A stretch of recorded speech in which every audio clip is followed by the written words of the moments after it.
My sister inherited a multi-million-dollar estate and I got an old junkyard. It's just trash anyway. They laughed. But when that junkyard made me a fortune, they were stunned. My name's Carter, and if you'd asked me a year ago, I would have told you I was the unluckiest guy in the world. The kind of guy who life keeps kicking just for fun. But looking back, I realized now I wasn't unlucky at all. I was just playing the long game without knowing it. For most of my life, I was treated like an afterthought. My father, Richard Holloway, was a self-made businessman, the type who thought success was genetic. And according to him, I was born defective. "You've got no vision, Carter," he'd say, shaking his head. "You think small. That's why you'll never be great." I heard some version of that my whole life. Whenever I tried to impress him, he'd cut me down before I even had a chance to stand. Meanwhile, my older sister, Lisa, could do no wrong. She got straight A's. Dad framed her report cards. I got a decent job. He barely looked up from his newspaper. So when he died, I wasn't expecting much. I'd made peace with being the disappointment. But what I didn't expect was how far he'd go to make sure I knew my place, even from the grave.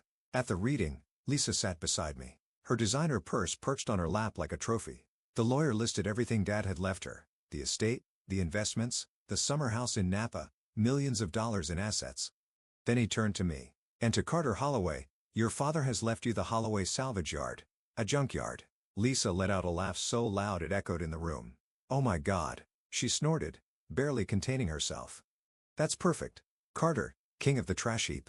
Even the lawyer smirked. I should have been humiliated, furious. Instead, I just sat there staring at the paperwork because what they didn't know, what I didn't even know yet, was that this so-called pile of trash was about to make me richer than all of them combined. I drove out to the junkyard that same afternoon, not because I was excited. I just wanted to see exactly how badly I'd been screwed over. The place was exactly how I remembered it from childhood. Rusted-out cars stacked like a junk metal graveyard, old appliances tossed in random heaps. A crumbling office shack with a busted sign that still read Holloway Salvage as if it were something worth being proud of. A junkyard. That was my father's final message to me. A giant middle finger from beyond the grave. And the worst part? I wasn't even surprised. Growing up, I knew Lisa was the favorite, but I kept hoping, just maybe, I'd earn a little respect, a nod of approval, something. But no, Dad never wasted his time on lost causes. I could still hear his voice from when I was 17, standing in his study, sweaty-palmed as I told him I wanted to start my own business. A business? He had leaned back in his leather chair, giving me that half-amused, half-pitying look. "Carter, you can barely pass math class. You don't have the mind for money." "I do," I'd insisted. "I just need what?" "A handout," he scoffed. "You think I built this empire by begging for favors? No, Carter. Some people are meant to lead. Others are meant to work for them." And that was the end of the conversation. Lisa, meanwhile, never had to ask for anything. She got a brand new BMW at 18, fully paid tuition to an Ivy League school, and a $200,000 wedding because, in my father's words, a Holloway doesn't settle for less. And now she had everything, and I had this. I kicked an old hubcap, sending it skidding across the dirt. "Unbelievable," I muttered. A car door creaked open behind me. "Didn't expect to see a Holloway around here," a rough voice called out. I turned to see Rick, the old junkyard manager, stepping out of a trailer. The guy had been running this place since I was a kid, grizzled, permanently covered in grease, and always carrying the smell of cigarette smoke and motor oil. "Yeah, well," I exhaled sharply. "Apparently, I own this dump now." Rick let out a barking laugh. "Well, wow, yes, that means you're my new boss." That hit weird. I had never been anyone's boss before. Honestly, I hadn't even planned on keeping this place. "Yeah," I said. "Guess so." Rick at me for a moment, then jerked his thumb toward the shack. "Come on. If you're stuck with this place, you might as well see what you got." Inside the office, it smelled like dust, motor grease, and bad coffee. Stacks of old invoices and ledgers covered the desk. A flickering fluorescent light buzzed overhead. Rick plopped down in the chair, grabbed a bottle of whiskey from the drawer, and took a swig. "So," he said, wiping his mouth, "you selling?" I hesitated. That was the plan. Dump this place as fast as possible and get something out of it. But the way Lisa had laughed at me, she thought I was nothing. She thought I'd walk away with a couple grand and disappear like the pathetic loser Dad always painted me as. And for some reason, that pissed me off more than anything. "What's this place even worth?" I asked. Rick snorted. "In its current state? Not much, maybe a couple $100,000 if you find the right buyer." But he rubbed his jaw. "There's a lot of old stock back there. People throw away all kinds of valuable stuff without realizing it." I frowned. "Like what?" He shrugged. "Electronics, car parts, scrap metal. Some guy last year found an old arcade machine buried under a pile of junk and sold it for $10. Another dude bought a busted vending machine office, cracked it open, and found $2 in forgotten quarters. I leaned back, considering selling outright was the easiest option. But something about Lisa waltzing off with millions while I walked away with chump change didn't sit right with me. For once in my life, I wanted to do something not because it was easy, but because it would piss them all off. "I think I'll stick around for a bit," I said. "See what's actually here." Rick grinned. "Now that's interesting." The next few days, I threw myself into the junkyard. I wasn't sure what I was looking for. Just something. Anything that made this whole situation suck less. I spent hours digging through old toolboxes, busted appliances, and dusty crates. I found a rusted Rolex, probably fake. A stack of vintage Playboys from the 80s, and an old typewriter that looked like it belonged in a museum. Nothing life-changing, just junk. And then on day 5, I found it. I was in the back lot, rummaging through an old filing cabinet. Most of it was garbage, expired paperwork, useless receipts. But at the very bottom, something caught my eye. A small silver external hard drive that looked ancient.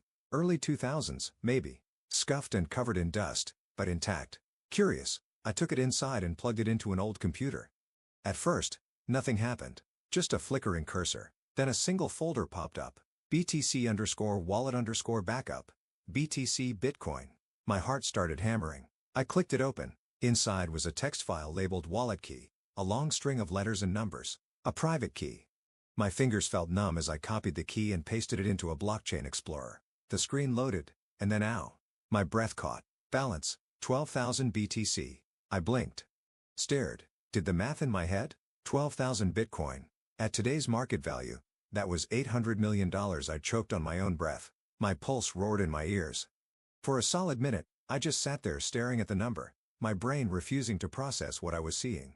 Lisa had inherited houses, investments, a yacht. I had inherited this junkyard, and this junkyard had just made me richer than all of them combined. I sat there for what felt like an eternity, my brain stuck in a feedback loop of "this can't be real. This has to be a mistake. No way. Is this real? 12,000 Bitcoin. $800 million. The number just sat there on the screen, taunting me. I checked the wallet balance again and again. It didn't change. It didn't disappear. It was real. The air in the tiny office suddenly felt too thin. I pushed back from the desk, my hands shaking as I rubbed my face. My heart was hammering like a drum solo. My breath coming in short, sharp gasps. This wasn't just money. This was life-changing wealth. This was the kind of money that rewrote destinies, that turned nobodies into legends. And I had found it buried under trash. I let out a wild, almost delirious laugh, smacking my hand on the desk. "You smug fool," I muttered, thinking of my father. "Even in death, you tried to humiliate me, and you still lost." I felt like screaming, like running outside and flipping off the sky. Instead, I clenched my fist and forced myself to breathe. Stay calm. Think. This was dangerous money. The kind of wealth that could get you killed if the wrong people knew about it. If I wasn't careful, I could end up as just another sad news story. Man mysteriously disappears after claiming he found millions in Bitcoin. I needed a plan. First things first, Rick. He had seen me pull the hard drive out of that cabinet. He didn't know what it was, but I couldn't risk him getting curious. I shoved the drive into my pocket and stepped out of the office. Rick was outside, leaning against the hood of an old pickup, smoking a cigarette. He looked up as I approached. "Find anything interesting?" he asked, exhaling a cloud of smoke. I forced a shrug. "Just some old electronics. Gonna see if any of it works." Rick grunted. "Good luck with that. Most of the tech around here's been dead for years." I nodded, keeping my face neutral. "Yeah, anyway, I think I'll be wrapping things up soon. Might sell this place after all." Rick gave me a sideways look. "That so? Thought you wanted to see if there was money in this dump." I smirked. "Turns out, there just might be." The call. I didn't sleep that night. Not really. I lay in bed, staring at the ceiling, my mind racing through every possible scenario. I had to get the Bitcoin out of that wallet, but I also had to be smart. Moving that much crypto at once would send up 1,000 red flags. I needed a safe, legal way to cash out without drawing attention. By morning, I had a plan. I reached for my phone and dialed the one person I knew could help. "If it isn't the family disappointment," a familiar voice answered. "Max, my old college roommate." The one person who had always believed in crypto, even when the rest of us laughed at him. He had started mining Bitcoin back in 2012, and now he was one of those retired at 30 guys who spend his days drinking expensive whiskey and flipping NFTs. "Max," I said, keeping my voice steady, I need your help. There was a pause. You sound weird. What's up? I hesitated, then said the words that still felt unreal. I found an old Bitcoin wallet. Max snorted. What? With, like, $10 in it? I exhaled slowly. 12,000 BTC. Silence. Then leave me alone. I'm serious. Another pause. Then in a much more serious tone, Carter, if you're screwing with me, I'm not. I heard the sharp intake of breath on the other end. Jesus Christ. Yeah. Max went silent again, probably doing the same mental math I had. Then where on earth did you find 12,000 Bitcoin? In a junkyard. A short, stunned laugh. Of course, you did. Okay, listen to me. Do not touch that wallet until we have a plan. If you move that much BTC at once, every exchange and regulatory agency on the planet is going to be all over you. Yeah, I figured. Okay. First step, you're going to send me the public key, not the private key, just the public one. I need to verify that this thing is legit and hasn't been compromised. I nodded. Got it. Max exhaled. Carter, if this is real, you just became one of the richest people on the entire planet. I grinned. Yeah, not bad for a guy who got left the junkyard, Lisa finds out. 2 days later, as I was finalizing my plan with Max, my phone rang. Lisa, I almost let it go to voicemail, but then I remembered her smug little laugh at the reading. I picked up Carter, she said, her voice sugary sweet. How's my favorite junkyard king? I smirked. Oh, just rolling around in all my trash. She laughed. Listen, I was thinking, I might have been a little harsh at the reading. I was just joking. Right? I raised an eyebrow. Here we go. And she continued, I've actually been looking at some investment opportunities. Maybe I could help you sell that junkyard for a good price. I do have experience in finance after all. I grinned. Oh, that's sweet of you, Lisa. But actually, I think I'll hold on to it. Silence? Really? Yeah? Turns out, it's more valuable than I thought. A sharp inhale. Carter, she said, suddenly serious. Don't be stupid. That place is a dump. Just sell it and take what you can get. Nah, I said. I think I'll sit on it for a while. See what it's really worth? Lisa's tone shifted from fake concern to cold irritation. Carter, don't be ridiculous. I chuckled. Why do you care so much? You got everything you wanted, didn't you? She hesitated. It's just I don't want you to embarrass yourself. You're not exactly known for making smart financial choices.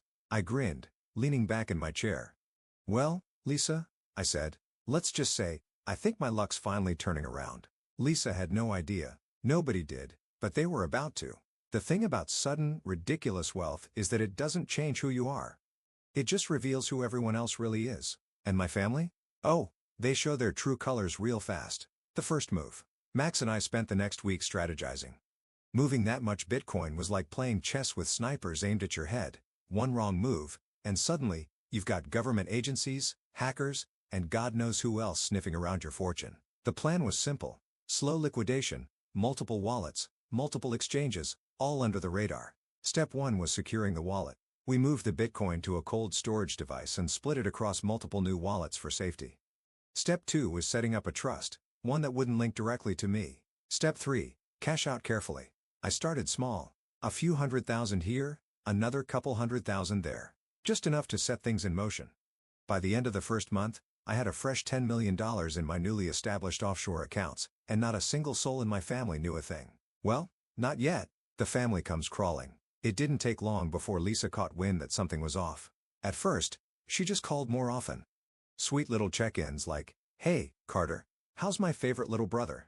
Little brother, as if she hadn't spent her entire life treating me like I was barely worth the dirt on her designer heels. But I played along, acted oblivious. Let her think I was still that pathetic, clueless loser she loved to kick down. Then, one day, she slipped. So I was thinking, she said over the phone, her voice dripping with fake nonchalance. That junkyard of yours, it's not still for sale, is it? Bingo? I grinned. Oh, I don't know, Lisa. I'm actually starting to like the place. Silence. Then, a sharp inhale.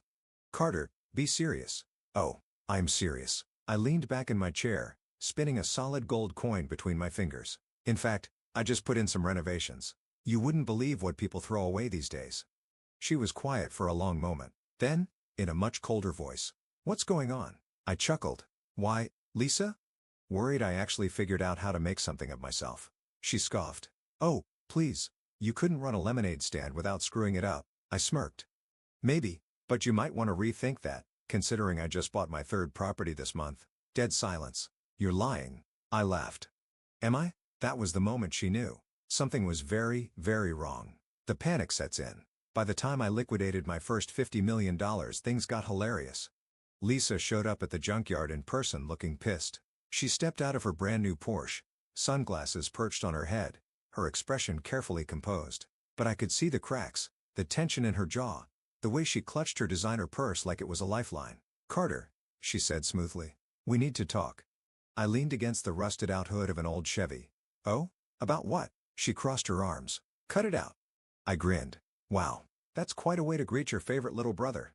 Her nostrils flared. You're broke. You're supposed to be broke. I raised an eyebrow. That's funny, because my bank account says otherwise. Lisa stared at me, eyes narrowing. Then, slowly, her lips curled into a smirk, she said, tilting her head. So you did sell the junkyard. I knew you'd cave. I just laughed. Lisa, do you really think some real estate deal made me this kind of money? Her smirk faltered. Then what did? I just smiled. Wouldn't you like to know? That's when her real fear kicked in. Lisa hated when she wasn't in control. And right now, she was spiraling. Carter, she said, her voice sharper now. Dad left you garbage. If you have money then. I shrugged. Guess I found treasure in the trash. She clenched her jaw. Whatever you're doing, you need to be careful. If this is illegal, I burst out laughing. Oh, now you're worried about my well-being? She exhaled sharply, then lowered her voice. Just tell me what's going on. I tilted my head, pretending to think. Then I grinned. Nah. Lisa's face twisted in frustration. You're such a child, she spat. Do you even know how to handle money? You'll burn through it in a year. You're still the same pathetic little failure you've always been. I smiled wider. And yet, I'm the richest person in this family now. That shut her up. The final blow. By the end of the second month, word had spread. I started making moves. Big ones. I bought a penthouse in Manhattan, a private villa in Italy, and a supercar collection that made headlines. Lisa lost it. I started getting texts. Lisa, Carter, call me now. Mom, sweetheart, we need to talk. Your sister is very upset. Dad's old business partner. Heard you made some big investments, kid. Call me. And then the best one. Lisa, Carter, I think we should work together. I have some investment ideas that could really help you. I laughed so hard I nearly fell off my couch. This was it. The moment they realized, I wasn't the disappointment. I wasn't the failure. I was the biggest success story this family had ever seen. And they couldn't stand it. They spent years treating me like nothing. Now, they wanted a piece of my fortune, and I was about to show them exactly how it felt to be left with nothing. I sat in my penthouse, sipping a $2,000 glass of whiskey, watching the city lights shimmer below me. A year ago, my family laughed in my face. Today, they were begging. Lisa had called 6 times that morning. I ignored every single one. Mom had left a voicemail that started with, "Honey, we're family," and ended with, "After everything we did for you." Right. Like treating me like garbage was some kind of favor. Even my father's old business associates had crawled out of the woodwork, suddenly eager to mentor me. It was hilarious. I swirled my drink, watching the amber liquid catch the light. They thought I was a joke. Now, I was the punchline they'd never see coming. The final meeting. A week later, I agreed to one final family dinner. Not because I cared, because I wanted to watch them squirm. We met at a 5-star restaurant, the kind Lisa used to brag about dining in. Except this time, I was the one who booked the private room. I was the one paying the bill, and they all knew it. Mom, Lisa, and a few distant relatives were already seated when I walked in. Lisa's face was tight, her perfectly manicured nails tapping against her wineglass. She had a new look now, desperation disguised as fake concern. Carter, she said, forcing a smile. You look well. I smirked. I know. Lisa's eye twitched. Mom gave me that old sugary sweet manipulative mom voice. Honey, it's been so long. We just want to talk. I leaned back. Talk? About what? How you all cut me out of Dad's will because you thought I was worthless? Silence. Lisa cleared her throat. Carter, we didn't. I held up a hand. Spare me. We both know exactly what you thought. And honestly, I'm glad you did. Lisa stiffened. Glad. I grinned. Yeah, because if Dad had handed me millions like he did with you, I might have ended up just as entitled and useless. Lisa flushed deep red. Mom gasped. Carter, that's not fair, isn't it? I leaned forward. You called me a loser. You laughed at me. And now, I'm richer than all of you combined, and I didn't have to bow down to anyone to get there. Lisa's hands curled into fists. That money should have been mine. She hissed under her breath, forgetting for a moment to pretend.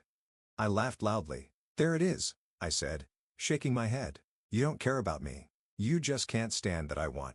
Lisa shot up from her seat. You don't even know how to handle that kind of money. You're reckless, Carter. You'll lose it all, and when you do, you'll come crawling back. I smirked. Yes. We'll find out. Lisa's nostrils flared. Mom reached for my hand. Sweetheart, please. You know we love you. I stared at her. You love money, I corrected. You loved me when I was broke and useful. Now I'm rich and I don't need you. And that's what really pisses you off, isn't it? Mom's lips parted, but no words came out. I pushed back from the table, tossed my napkin onto my plate, and stood. This was fun, I said, throwing down a stack of $100 bills for the bill just to watch Lisa's eye twitch. Then I turned to leave. Lisa's voice cut through the silence. You'll regret this. I stopped, turned, and met her gaze. Nah, I said, smirking. But you will. Then I walked out. And this time, nobody followed. Epilogue. Final message. So, yeah, that's the story of how my family laughed at me, threw me away, and then watched me win harder than they ever thought possible. Lisa? She blew through Dad's millions in record time, made a few bad investments, got scammed by some exclusive hedge fund, and had to sell her house just to stay afloat. Mom? Still tries to call, still leaves voicemails about how family sticks together. I never answer. Me? I wake up in a beachfront villa, drink stupidly expensive coffee, and live my best life. Moral of the story? Sometimes, being underestimated is the best thing that can happen to you. And sometimes, trash isn't trash. It's just treasure waiting for the right person to find it.